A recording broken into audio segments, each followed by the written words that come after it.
Hola, mi nombre es Valentina y el día de hoy vamos a hablar sobre las redes neuronales artificiales y cómo se aplican en la ingeniería de control. Una red neuronal artificial es un sistema de procesamiento masivo compuesto por unidades simples llamadas neuronas artificiales. Y al igual que el cerebro humano, estas redes tienen la capacidad de aprender de la experiencia y almacenar información.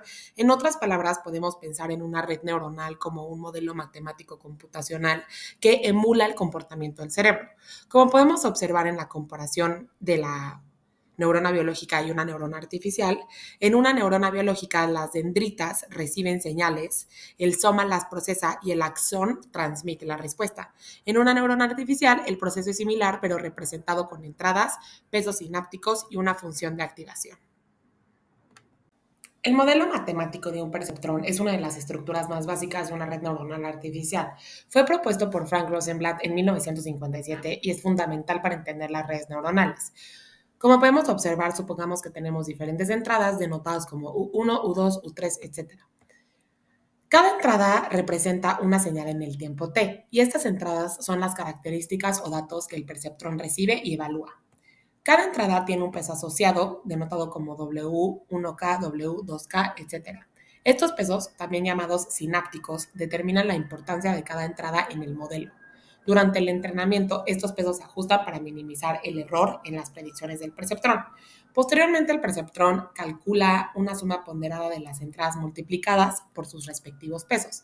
Y esta suma se representa como BK de t igual a la suma ponderada de la multiplicación. Este valor de KDT es el que pasa a través de la función de activación, y la función de activación en este modelo se representa por el símbolo sigma.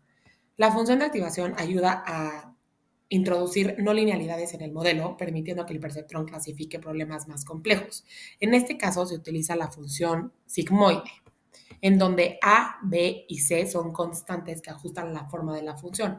En este caso, A controla el valor máximo de la función sigmoide, B ajusta la pendiente de la curva sigmoide, C ajusta el desplazamiento de la función en el eje vertical y la función sigmoide mapea el valor de BK respecto al tiempo, un rango entre C y C más A, transformando la salida en una probabilidad o un valor dentro de un intervalo finito.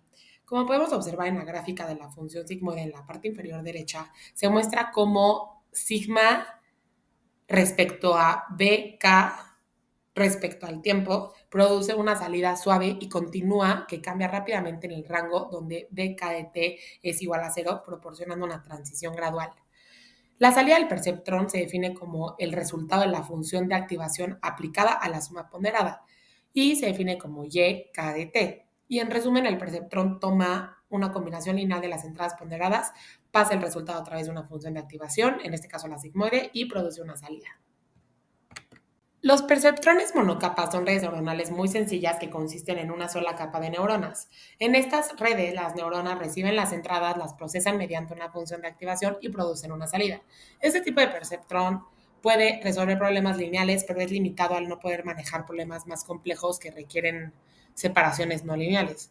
Por otro lado, los perceptrones multicapa tienen una o más capas ocultas entre la capa de entrada y la de salida, y estas capas ocultas permiten que la red aprenda y represente patrones más complejos, resolviendo problemas no lineales, como la identificación de una imagen. Para que una red neuronal pueda aprender, se utiliza un algoritmo de aprendizaje. Este algoritmo modifica los pesos sinápticos de la red a medida que recibe datos de entrada. Es un proceso iterativo que ajusta los parámetros para minimizar el error entre la salida real y la salida deseada. Un ejemplo de esto es la regla delta, que permite entrenar perceptrones monocapa. Uno de los algoritmos de aprendizaje más conocidos es la regla delta, la cual se aplica a perceptrones de una sola capa, y su objetivo es minimizar el error cuadrático entre la salida de la red y la salida deseada, y esto se realiza ajustando los pesos. Y de acuerdo a la siguiente fórmula ya simplificada, gracias a la regla de la cadena, podemos obtener que el primer término es el peso, el segundo es el paso de aprendizaje, que está definido como una constante positiva o mayor que cero. A eso se le suma el error y, por último, la derivada de la función de activación. La regla delta permite que el perceptrón ajuste sus pesos para mejorar su precisión. Las redes neuronales artificiales tienen múltiples aplicaciones en la ingeniería de control y una de las más comunes es la identificación de sistemas dinámicos. En esta técnica, la red neuronal se entrena para modelar un sistema tipo caja negra donde solo conocemos las entradas y salidas. Como podemos ver, el ejemplo, un diagrama de una caja negra con una red neuronal entrenada para predecir la salida de un sistema dinámico. Y para sistemas dinámicos descritos por alguna función de transferencia determinada GDS, la estructura o arquitectura más usada para aplicar la mencionada identificación neuronal es la mostrada en la parte inferior derecha. Por ejemplo, para la identificación neuronal podemos utilizar una estructura de red que se ajuste a la dinámica de un sistema con una función de transferencia. En este caso vamos a utilizar el ejemplo de la siguiente función de transferencia. Y si alimentamos la red con distintas señales de entrada, en este caso como una señal senoidal, cuadrada o diente de sierra, la red ajustará sus parámetros para reproducir la salida deseada del sistema. Y esta técnica es fundamental en el control automático ya que permite optimizar el comportamiento de sistemas complejos sin intervención directa en su estructura interna. Como podemos observar en nuestro diseño de la red neuronal en Simulink, utilizamos 4 neuronas para poder identificar la salida del sistema dinámico. Utilizamos la función de transferencia presentada en la diapositiva anterior. Podemos observar que cada una de las neuronas consta de su entrada y nuestra salida deseada multiplicado por su respectivo peso. Para ello, el peso ya pasó por un aprendizaje, se le aplicó la regla delta para poder disminuir nuestro error, el cual es la diferencia entre nuestra salida y nuestra salida deseada. Por lo tanto, al poder ya definir nuestro peso, se multiplica por nuestra entrada y se le aplica nuestra función de activación.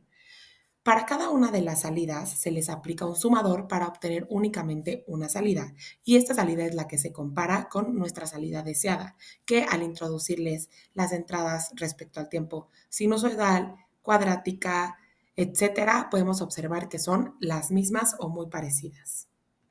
Gracias.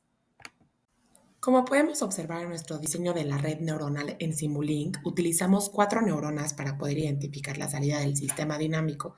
Utilizamos la función de transferencia presentada en la diapositiva anterior. Podemos observar que cada una de las neuronas consta de su entrada y nuestra salida deseada multiplicado por su respectivo peso. Para ello, el peso ya pasó por un aprendizaje, se le aplicó la regla delta para poder disminuir nuestro error, el cual es la diferencia entre nuestra salida y nuestra salida deseada. Por lo tanto,